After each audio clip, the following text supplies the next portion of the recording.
בעברית יחד נעשה ונשמע אמרו כאחד ובאו כולם בעברית יחד נעשה ונשמע אמרו כאחד ובאו כולם בעברית יחד נעשה ונשמע. Chers amis, comme chaque année, nous lirons pendant Shavuot le livre de Ruth, qui raconte l'histoire émouvante de cette femme d'origine moabite, à la conduite morale exemplaire et qui fut l'ancêtre du roi David.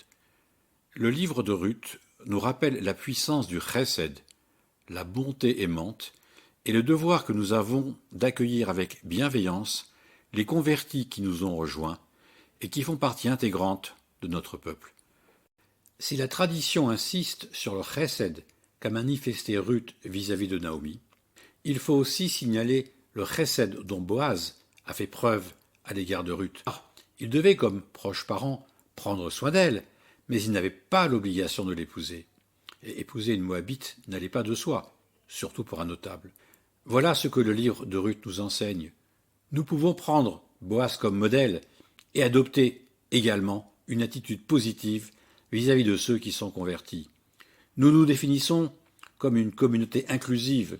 Aussi, il est important que les familles dans lesquelles se trouvent des adultes ou des enfants convertis sachent qu'elles seront toujours accueillies et bien reçues chez nous. Il n'est pas inutile de rappeler à ce propos que le roi David descend de deux femmes, Tamar la cananéenne et Ruth la moabite, qui se sont retrouvées seules après avoir perdu leur mari et qui ont dû lutter pour avoir une descendance.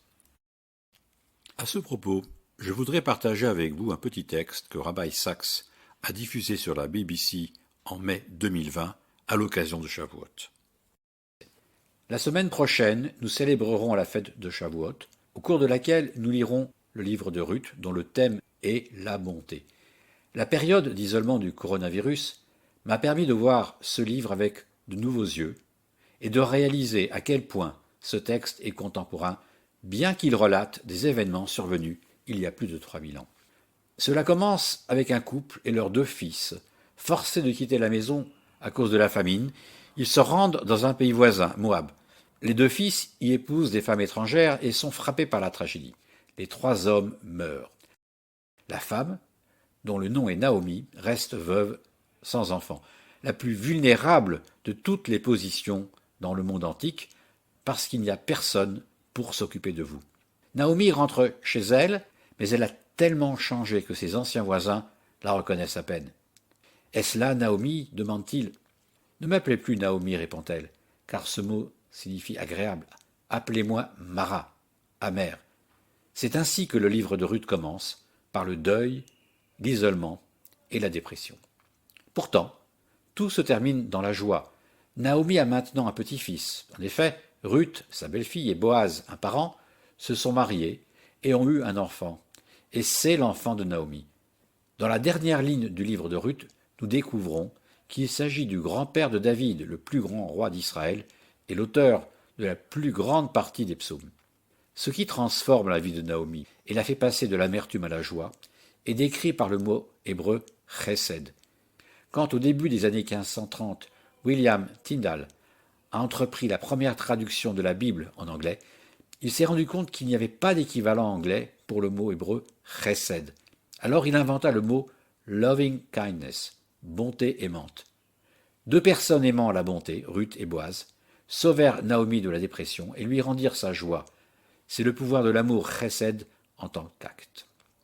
Parmi les souvenirs durables du coronavirus, il y a les extraordinaires actes de bonté qu'il a suscités de la part d'amis, de voisins et d'inconnus qui nous ont aidés, ont gardé le contact avec nous, ou nous ont simplement souri. Alors que le destin était cruel à notre égard, nous avons eu de la compassion les uns envers les autres. La bonté humaine est apparue lorsque nous en avions le plus besoin. La bonté rachète le destin de la tragédie, et ce qui est merveilleux, c'est que peu importe que nous soyons celui qui donne ou celui qui reçoit, en élevant les autres, nous nous sommes nous-mêmes élevés.